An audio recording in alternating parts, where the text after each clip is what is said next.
¿Qué tal? ¿Cómo están? Bienvenidos nuevamente a nuestro espacio. La verdad es que estar otra vez para compartir una charlita de 30 minutos nos hace bien. Espero que este tiempo siempre nos sirva de generar un vínculo que nos deje buenos recuerdos, buenos momentos.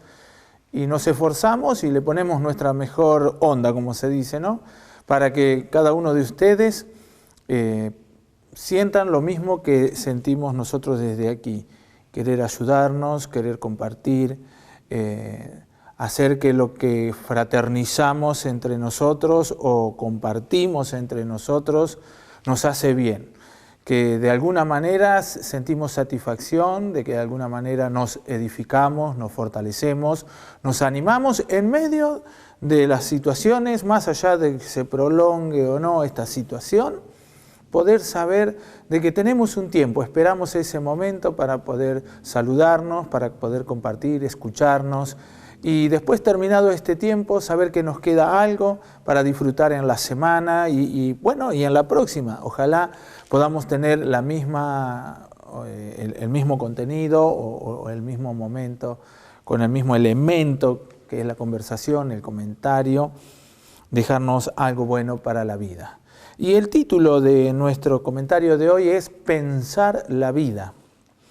Bueno, no sé si uno piensa la vida, pero he notado que la gran mayoría de las personas, o un grupo bastante grande del grupo de todas las personas que habitamos este planeta, en el recorrido de la vida uno descubre que lo único que han hecho es existir y no vivir la vida. Y a veces tenemos esa manera de comprender la vida, nuestra existencia, con el solo hecho de que, nacimos a este mundo, vivimos, desarrollamos la vida, tenemos más o menos suerte, vivimos de mejor o peor manera en algunos casos, otros con mejores oportunidades, otros no con tan buenas oportunidades, algunos con muchos más sonrisas que otros. Pero al final, o en el conteo final, en el resultado final de este hecho de vivir la vida, que nos queden cosas o que podamos saber que logramos cosas que nos ayudaron a saber que nuestra existencia, nuestro hecho de vivir la vida, valió la pena.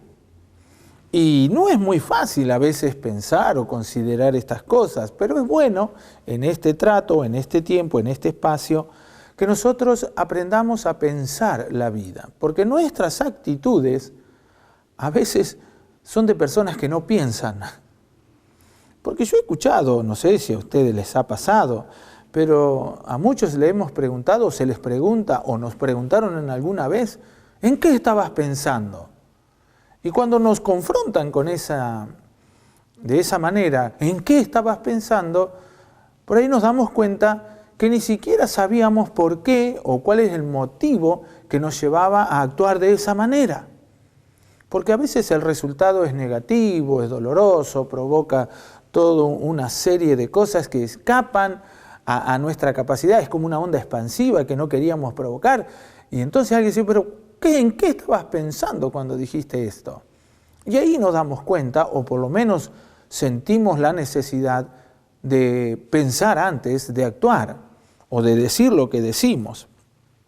Pero yo veo que nuestro comportamiento o nuestras habilidades de seres humanos se están como disminuyendo, están demostrando que no estamos bien de la cabeza, que no estamos pensando mucho. Y pensar va más allá de algo, de un ejercicio técnico, fisiológico, sino que pensar tiene que ver con nuestra conciencia permanente de nuestra existencia.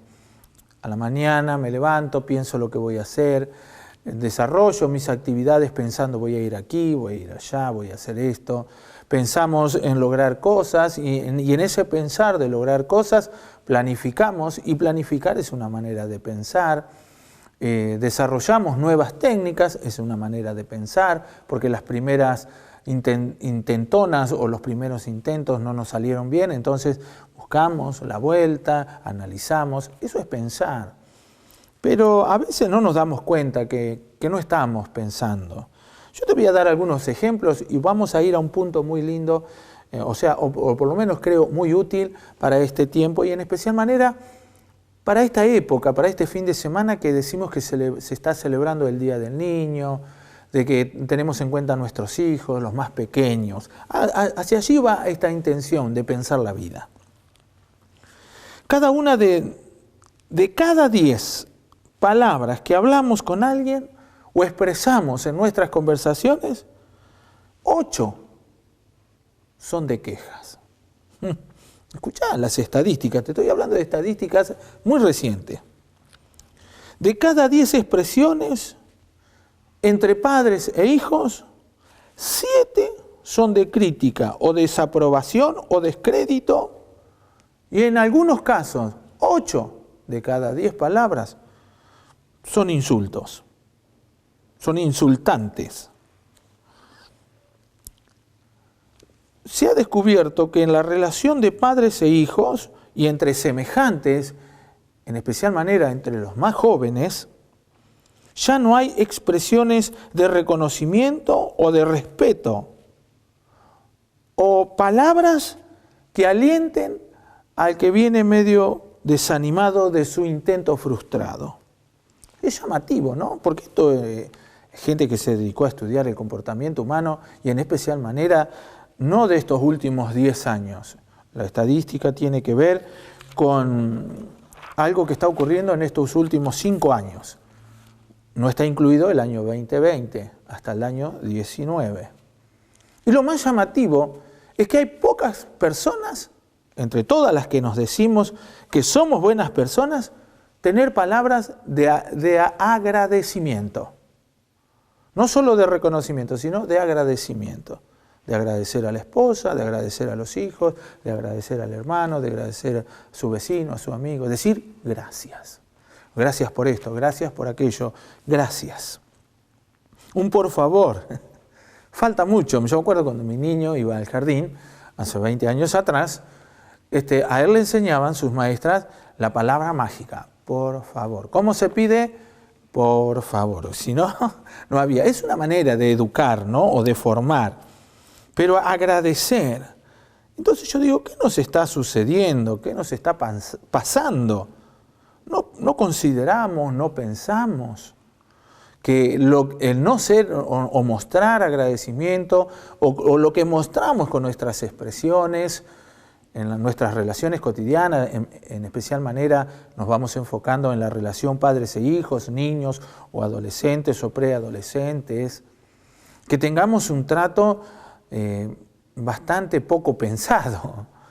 De no darnos cuenta de que lo que estamos haciendo no le está permitiendo a nuestros hijos o a nuestros más pequeños en su formación adquirir o enriquecer su vida para lo que a él le va a tocar más adelante. Es impresionante. Y entonces yo miraba y me volvía a preguntar, ¿por qué nos cuesta tanto? ¿Por qué nos cuesta tanto pensar y pensar la vida? Porque si pensásemos un poco y pensar la vida en lo que queremos, en lo que anhelamos y cómo lo estamos haciendo, analizar, examinar, porque eso también es pensar.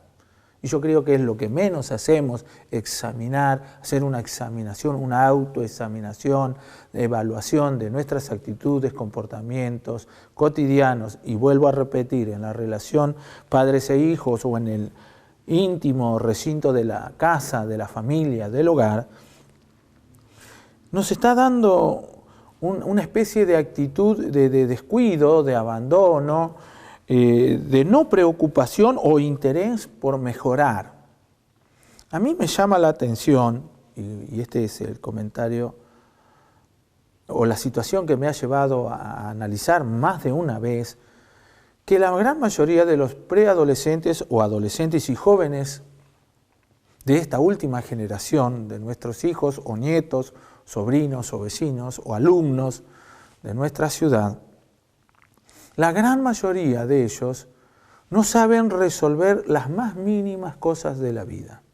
Usted los manda, yo que he tenido empresa, he tenido empleados, me he encontrado de que la gran mayoría de las personas, no todas están calificadas o tienen el entrenamiento o el preentrenamiento para desarrollar sus actividades como empleado. Pero sí he visto el interés de preguntar o de saber cómo se puede hacer lo que se le está requiriendo, lo que se le está pidiendo. Pero yo hoy por hoy estoy viendo de que si a un joven o a un preadolescente o a un adolescente, un papá le dice, mira, quiero que hagas esto, después que hagas esto, andás a esto, y después de ahí andás a hacer aquello, no entendió ni siquiera la primera sugerencia o la primera orden o la primera tarea que se le encomienda. Sí, me dijiste que hiciera esto, ¿a dónde me dijiste que vaya después? ¿Y qué es lo que tengo que hacer? ¿A dónde? Y uno se encuentra y dice, no, que hablo chino, o ¿qué idioma estoy hablando? Pero yo veo que es muy recurrente, o se está haciendo muy común, o se está naturalizando esta manera de actuar de los chicos. Y de ver, decir, bueno, ¿no te das cuenta cómo estás haciendo las cosas? Uno lo pone a hacer algo, hacer tal tarea, tareas simples, no tareas complejas. Te manda a su niña de 15 y 16 años y decís, bueno, mirá, andá, hacé esto, o hacé este trámite en el banco, o en la municipalidad, o en una oficina gubernamental. Entran en pánico, porque ni siquiera saben cómo entrar, qué decir, qué hacer, a quién preguntar, y se quedan allí, y entonces, no, yo no voy, yo no sé eso. Se desligan y desestiman que son capaces de lograr cosas. Y algo más, con esto cierro el comentario que estoy haciendo para esta introducción. Veo que hasta no sienten esa carga o esa incomodidad, no culpa, no, de culpa no estoy hablando, sino esa carga o esa incomodidad de saber de que no lograron su objetivo, ni siquiera lo vuelven a intentar. Y eso me llamó mucho la atención. Y me llamó mucho la atención que esté ligado a nuestro comportamiento diario, que no nos enseñan a pensar o no desarrollamos patrones de conducta o de relaciones que nos permitan tener patrones de conducta para ser personas pensantes. No pensaste. ¿Por qué le dijiste esto? Porque, y si vos no me dijiste nada, dice abiertamente el muchachito o la muchachita, así yo no sabía, y así, como si nada.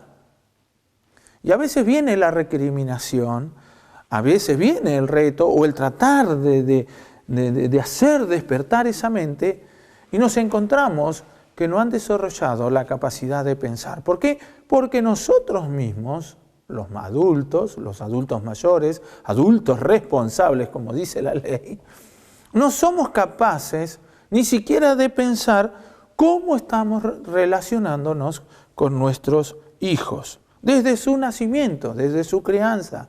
No es que no los queremos, no es que no los amamos, no es que no nos interesamos, no es que no nos esforzamos y nos preocupamos como padres para darle lo mejor. Pero es notable, y cada vez se está haciendo más notable, el hecho de que los adultos mayores, los padres, no estamos enseñando o no les damos las pautas o no entrenamos a nuestros hijos en la relación cotidiana el hecho de ayudarlos a pensar, a ser personas pensantes. A veces queremos que sean inteligentes y simplemente nos quedamos conformes que se sacó un 10 en matemática, en química, en historia o en filosofía. O que es buen deportista, tiene algunos logros. Pero a veces hay cosas mucho más importantes que tener un 10 en matemática o un 10 en filosofía o en historia o tener algunas copas de campeón en su rendimiento deportivo. ¿Por qué? Porque ese chico, esa chica, ese niño, esa niña, que hoy es niño, es niña, tiene que saber que un día se va a relacionar con alguien. De que no debe sufrir las relaciones con su entorno, ni siquiera con sus padres, pero con su entorno. Y hoy vemos una generación, ya hace varias generaciones, pero hoy vemos generaciones donde hay chicos que no piensan, o hijos e hijas, hombres y mujeres que ya son 21, 22, 25 años, que no piensan la vida. Y entonces, como este fin de semana es el Día del Niño, o en estos días se está hablando acerca del Día del Niño, estoy viendo de que siempre recurrimos, somos unos recurrentes al regalito, al besito y a la tortita y al caramelo y al juntarse con los amiguitos, que lamentablemente en algunos casos no se está pudiendo dar, visitar al abuelo y el abuelo le trae el regalito y la risa y la alegría.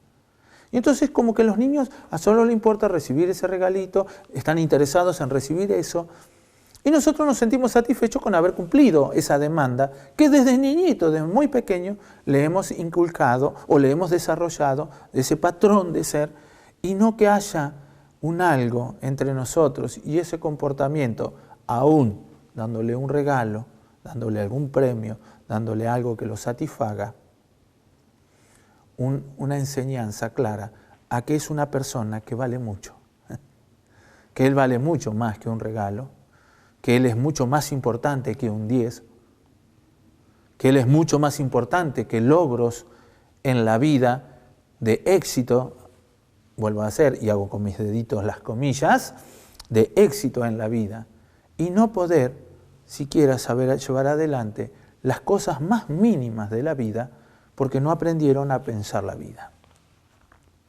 Y en la Biblia, en la palabra de Dios, hay cosas preciosas. Yo te animo, vuelvo a insistir cada vez que hablo de la Biblia, a que la leas, a que la consideres y que la saques de esa mentalidad de tradición religiosa. A mí me encanta leer la Biblia no solo como un libro de registro histórico, sino como un registro de pautas de vida, de hechos comprobables que nos hacen vivir y pensar la vida de una manera extraordinaria. Lo que me llamó la atención, y por eso hoy fundamento mi conversación en este hecho que Jesús experimentó con sus discípulos. Porque Jesús no vino a este mundo para que haya evangélicos, o haya cristianos, o haya un mundo de la religión cristiana, o de un sistema religioso de los tantos que hay en el mundo. Jesús está fuera de eso, no tiene nada que ver con eso, aunque se lo haya querido insertar dentro de ese ámbito. Jesús nunca vino, ni siquiera insinuó a nadie ser religioso. Pero sí, con sus enseñanzas, con sus actitudes, con sus conversaciones, con su manera de comportarse y relacionarse con la gente, dejó demostrado claramente sobre la necesidad que hay de descubrir el valor y la importancia de pensar la vida. Porque si no somos capaces de eso, en el largo recorrido o corto recorrido de esta vida, el simplemente hecho de existir y existir nada más es muy frustrante. Pero si nosotros, desde que empezamos a existir, empezamos a descubrir, a darnos cuenta, alguien nos enseña, nos entrena, nos capacita, nos habla de que hay una manera de vivir la vida, de disfrutarla más allá de las circunstancias presentes que nos toquen vivir, que es mucho más importante vivir la vida y vivirla bien, disfrutarla y disfrutarla en serio, entonces la mentalidad, el carácter, el comportamiento es totalmente distinto al que estamos sufriendo hoy muchos de los papás en relación con sus más pequeños o en nuestra sociedad con los más jóvenes. Y entonces empezamos a establecer programas de rehabilitación, programas de capacitación, programas, no sé, tenemos programas por cientos y miles, y todos llenos de argumentos y pautas, pero ninguno sienta a un niño o a una chica a pensar la vida. Cuán importantes son, el valor que tienen en sí mismos por ser lo que son, y el potencial que tienen para desarrollar así como son.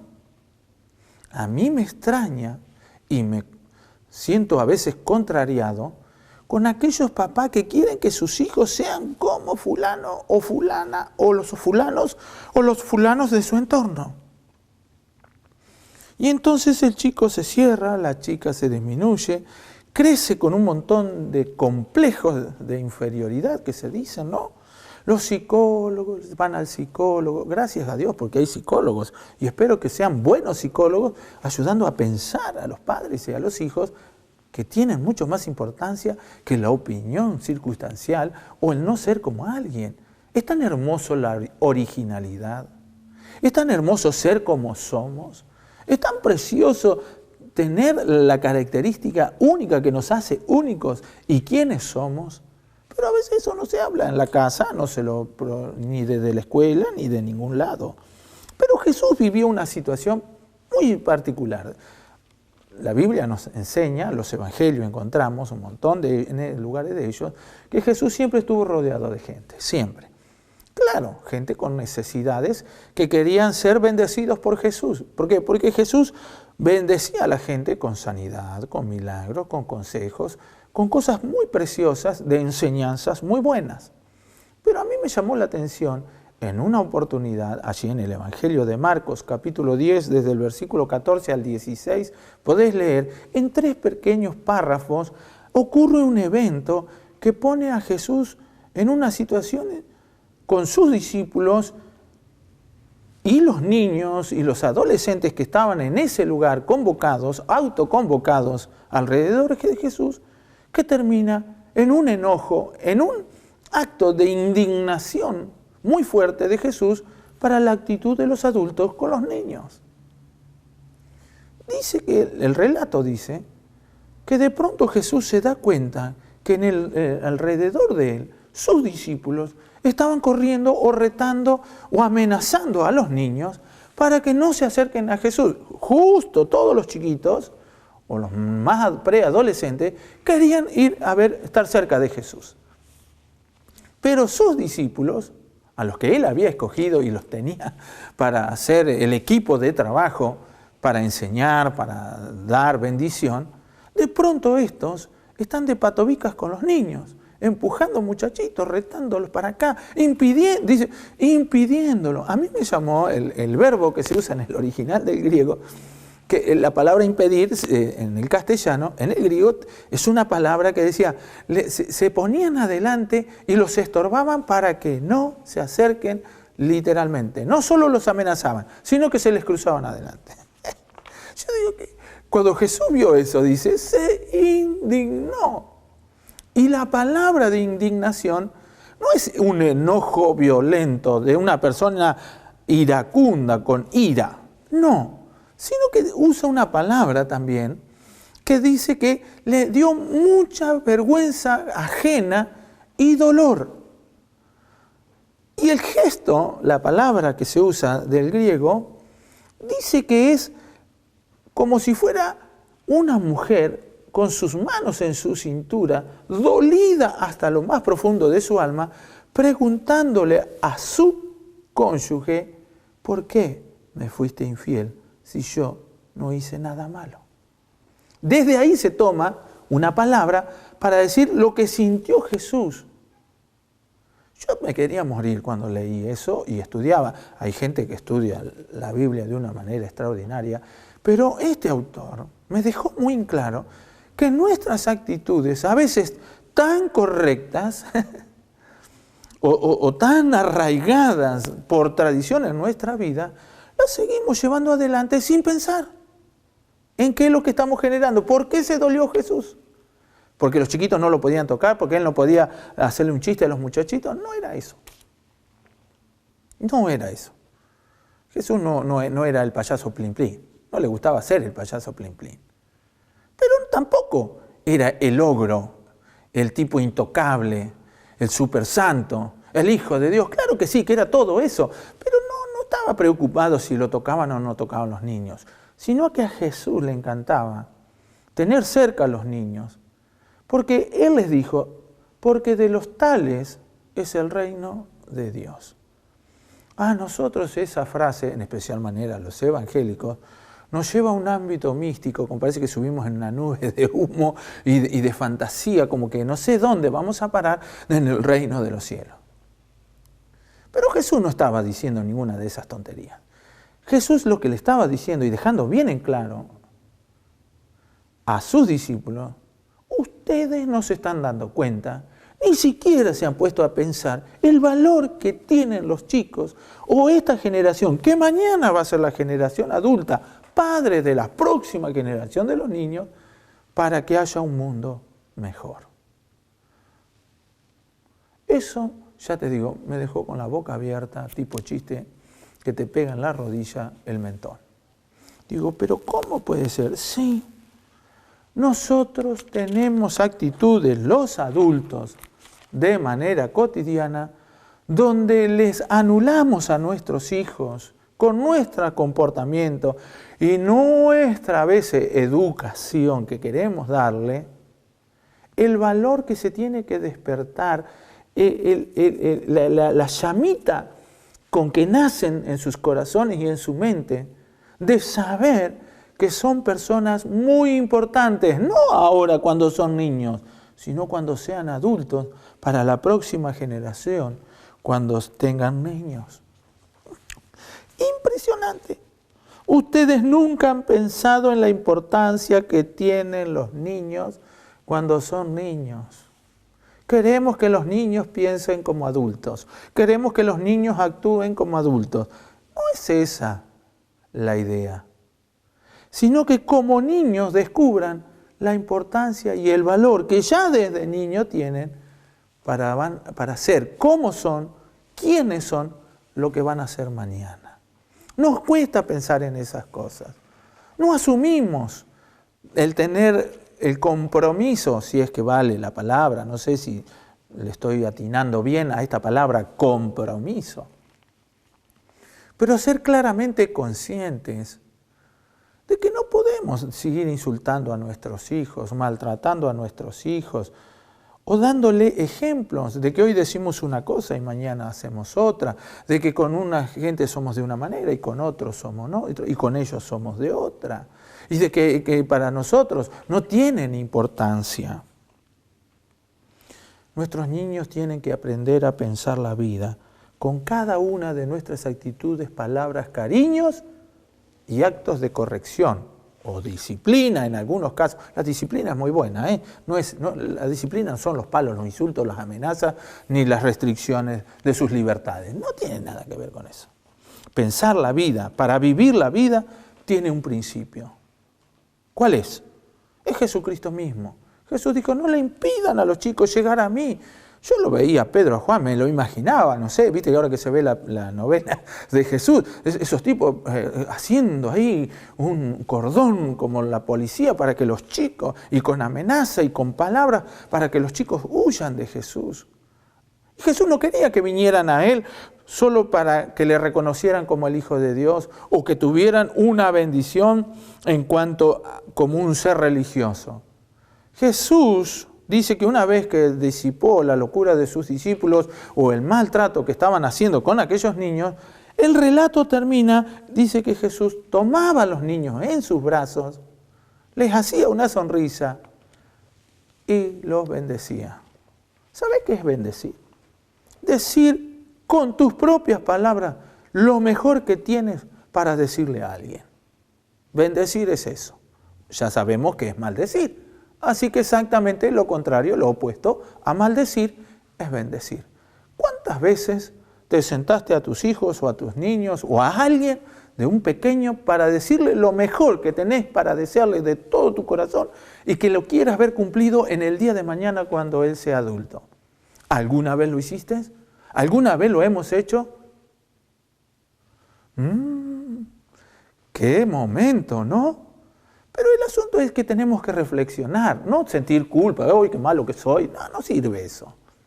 Pero decir, puedo empezar a hacerlo. Lo importante es poder empezar a hacerlo. Poder a pensar de que tengo una manera de ayudar a mis hijos a ser mejores hijos y mejores personas, o las mejores personas que quiero que sean con mi trato, con mi comportamiento, con mis palabras. Cierro con una anécdota. Una mamá tenía un niño que nació con muchas dificultades y en especial manera con su síndrome de Down. Pero esa mamá nunca jamás le había dicho a su hija tal cosa. Entonces cuenta el relato que ese niño, una vez adulto, fue a la casa de su mamá, después que ella falleció, y encontró un cuaderno de notas. Esos cuadernos de comunicación que había entre padres y alumnos. Y él se acordaba desde niño, él tenía en su mente lo que su mamá le dijo un día: hijo, te vamos a cambiar de escuela, porque vos sos un mejor alumno que todos tus compañeritos y la maestra me pide que yo te mande a una escuela para que desarrolles, para que seas mejor alumno. El niño se acordó de esas palabras cuando vio la tapa de su cuaderno. Ese hombre, ¿no? Se acordó. Ya era profesional, era médico. Y entonces cuando abre el cuaderno, encuentra la nota firmada de la maestra, de asistente social y no sé qué, del departamento, de no sé de cuánto, de los niños, y le pedía a la mamá que su niño no era normal, que tenía un grado de o autismo o Down, no recuerdo, la verdad que no recuerdo, y que tenía que llevarlo a una escuela especial. Pero esa mamá no se avergonzó de su hijo, sino que esa mamá bendijo a su hijo. Cuando ese hoy doctor profesional descubrió lo que hizo su mamá con él, no fue esconderle, no fue negarle su realidad, sino que fue no aceptar que su hijo era lo que otros decían, sino que lo bendijo. Eso es ayudar a pensar la vida. Eso es ayudar a pensar la vida para vivir la vida. Eso nos toca a nosotros los adultos empezar a entenderlo. Con este comportamiento que hizo Jesús, no se lo impidas, porque el principio de pensar la vida es nada más y nada menos que el autor de la vida, que es Jesús. Y por medio de él, nosotros los papás tenemos una herramienta, los adultos tenemos una herramienta para bendecir a nuestros hijos. Muchas gracias por escucharme. Feliz Día del Niño para todos los niños de nuestra localidad de General Villegas. Muchas gracias.